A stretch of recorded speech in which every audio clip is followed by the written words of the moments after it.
السلام علیکم ناظرین، امید کرتا ہوں آپ تمام لوگ خیر و عافیت سے ہوں گے۔ ایک عورت حضرت حسن بصری رحمۃ اللہ علیہ کے پاس آئی اور عرض کیا کہ میری بیٹی کا انتقال ہو گیا ہے، میری تمنا ہے کہ میں اس کو خواب میں دیکھوں۔ حضرت حسن بصری رحمۃ اللہ علیہ نے فرمایا کہ عشاء کی نماز کے بعد کچھ قرآنی آیات اور کچھ نوافل پڑھ لیں اور سونے سے پہلے درود شریف کا ورد جاری رکھیں اور درود شریف کا ورد کرتے کرتے سو جائیں۔ اس نے ایسا ہی کیا، اس کی آنکھ لگ گئی۔ اس نے لڑکی کو خواب میں دیکھا کہ نہایت ہی سخت عذاب میں ہے، تارکول کا لباس اس کے جسم پر ہے، دونوں ہاتھ اس کے جکڑے ہوئے ہیں، اس کے پاؤں آگ کی زنجیروں میں بندھے ہوئے ہیں۔ وہ عورت صبح اٹھ کر پھر حضرت حسن بصری رحمۃ اللہ علیہ کے پاس گئی اور رات کو جو خواب دیکھا تھا وہ سارا بیان کیا۔ حضرت حسن بصری رحمۃ اللہ علیہ نے فرمایا کہ اس کی طرف سے صدقہ کر دو، شاید اللہ تعالیٰ اس کی وجہ سے آپ کی لڑکی کو معاف فرما دیں۔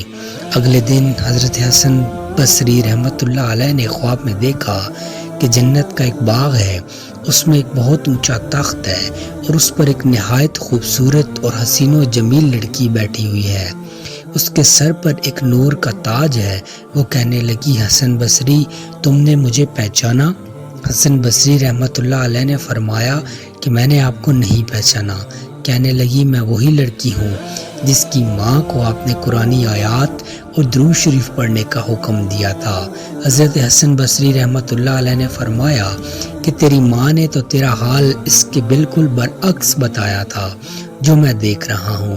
اس نے کہا کہ میری حالت وہی تھی جو ماں نے بیان کی تھی۔ میں نے پوچھا، پھر یہ مرتبہ کیسے حاصل ہو گیا؟ اس نے کہا کہ ہم 70,000 لوگ اسی عذاب قبر میں مبتلا تھے جو میری ماں نے آپ کو سنایا تھا۔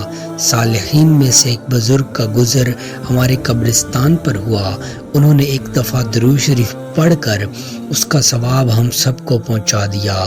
ان کا درود اللہ تعالیٰ کے ہاں ایسا مقبول ہوا کہ اس کی برکت سے ہم سب آزاد کر دیے گئے اور مجھے یہ رتبہ ان بزرگ کی وجہ سے ملا۔ میرے دوستوں، بزرگوں، بہنوں اور بھائیوں، یہ دنیا فانی ہے، اس دنیا کی ہر چیز نے فنا ہونا ہے۔ اگر کوئی چیز باقی رہنے والی ہے تو وہ اللہ پاک کی ذات ہے۔ یہ دنیا دارالعمل ہے، ہم کو اپنے کیے کی جزا یا سزا بھگتنی ہے۔ ہم نے زندگی کے ہر لمحے کو قیمتی بنانا ہے۔ فری ٹائم میں قرآنی آیات، کوئی ذکر و اذکار یا کم از کم درود کا ورد کر سکتے ہیں تاکہ ہمارے نامہ اعمال میں اچھے کام کا معمول ہو اور اللہ پاک ہم سے راضی ہو جائیں۔ یہ دنیا دارالعمل ہے۔ ہمارے بزرگ، والدین، رشتہ دار، دوست یا اساتذہ جو اس جہان فانی سے جا چکے ہیں، ہمیں ان کے لیے دعائیں مغفرت کرنی چاہیے۔